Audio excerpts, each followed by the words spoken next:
Assalamualaikum, hai, ketemu lagi di Dian Vitasari Channel di Inspirasi Budi. Hari ini kita akan membahas mengenai ungkapan permintaan tolong, maaf, permisi, dan terima kasih. Sebelumnya silakan subscribe, like, share, dan komennya. Terima kasih.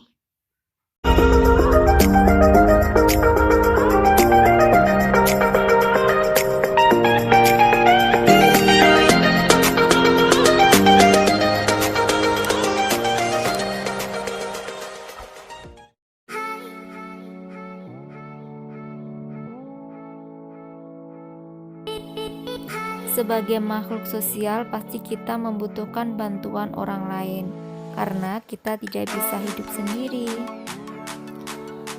Ibu ambil contoh yang paling mudah ya. Setiap hari kan kita makan nasi. Nah, apakah nasi itu tiba-tiba ada di atas meja? Tentu tidak ya. Nasi itu melewati berbagai proses ya. Nasi itu kan berasal dari padi. Nah, padi itu siapa yang menanam? Yang menanam adalah petani. Setelah ditanam, terus dipanen, dijemur, terus dibawa ke tempat penggilingan padi. Kalau sudah jadi beras, kemudian diantar ke pedagang oleh supir. Nah, di pedagang itu biasanya dikemas ya. Setelah dikemas, dibeli sama ibu kita. Nah, ibu kita membelinya pakai apa? Pakai uang kan? Nah, uangnya kan biasanya dari siapa? Dari ayah kita yang bekerja gitu. Terus setelah dibeli sama ibu kita, langsung dimasak. Siapa yang masak? Yang masak pasti ibu kita gitu ya. Jadi dari sepiring nasi itu ternyata kita banyak melibatkan orang gitu. Oleh karena itu, maka kita disebut makhluk sosial, di mana kita tidak bisa hidup sendirian, selalu membutuhkan bantuan atau pertolongan orang lain. Sebagai makhluk sosial, tentunya kita tidak bisa lepas dari kata tolong, maaf, permisi, dan terima kasih.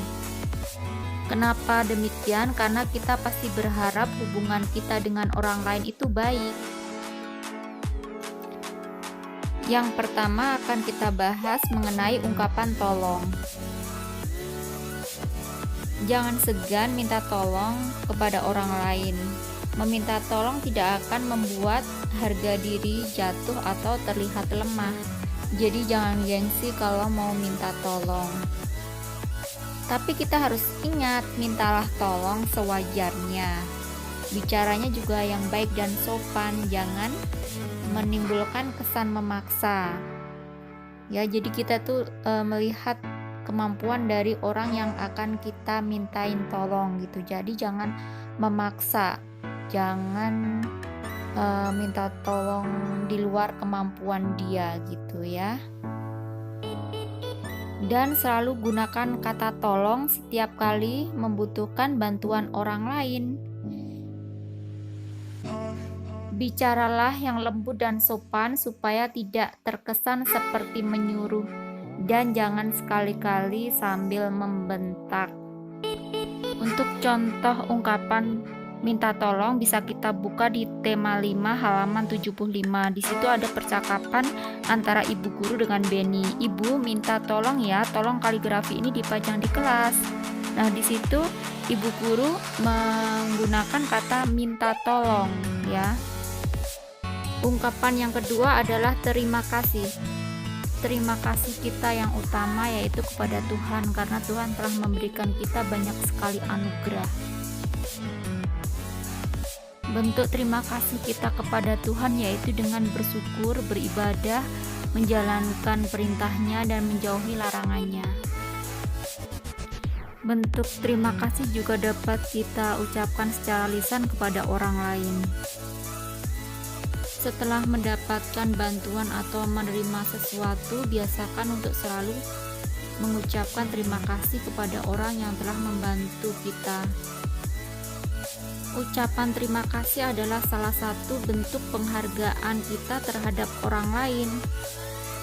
Berikut contoh percakapan ungkapan terima kasih antara Bapak dan Udin.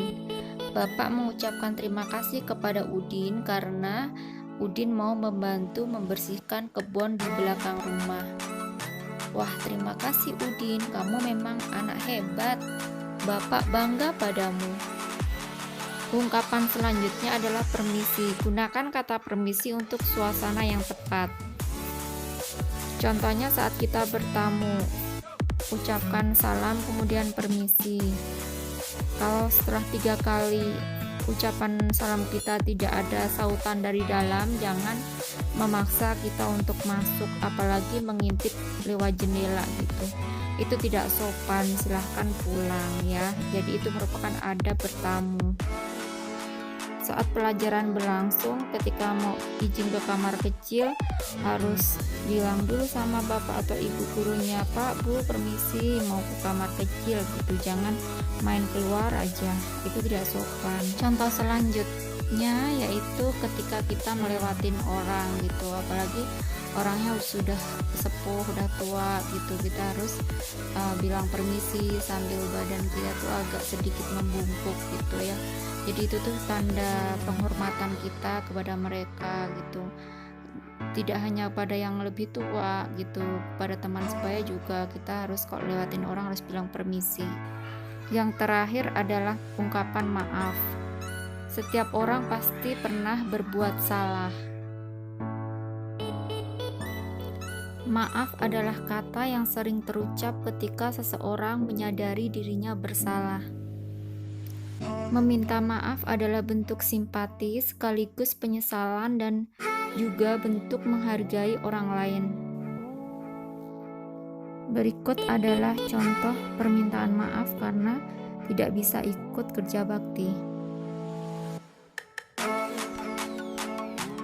Dan ini juga contoh permintaan maaf karena sudah menyobek buku. Nah, mudah-mudahan dari keempat ungkapan tersebut bisa dipahami dan dipraktekkan dalam kehidupan kita sehari-hari. Kiranya sekian dulu bahasan kita kali ini. Apabila ada salah kata, saya mohon maaf. Wassalamualaikum warahmatullahi wabarakatuh.